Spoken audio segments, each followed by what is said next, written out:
Bună seara! Astăzi o să vă zic câteva lucruri despre acest magazin pentru AK-47 Sima. Are o capacitate de 130 de bile și codul produsului este 7501. Îl puteți găsi pe Airsoft Cluj.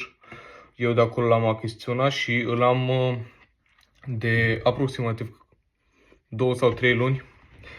De când îl am, funcționează foarte bine. L-am scăpat de câteva ori pe jos, dar este destul de rezistent. Chiar îl recomand. De când îl am, îl folosesc cu un AK-47 de la Sima.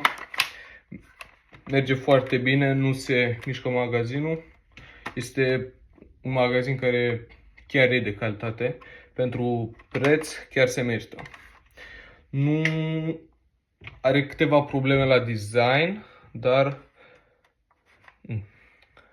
nu sunt așa rele. De exemplu, aici jos l-am scăpat, cum vedeți, capacul acesta aici. L-am scăpat odată din greșeală, magazinul s-a dat jos capacul, dar nu a fost o mare problemă și l-am pus înapoi. Deci e destul de ok magazinul. Chiar îl recomand.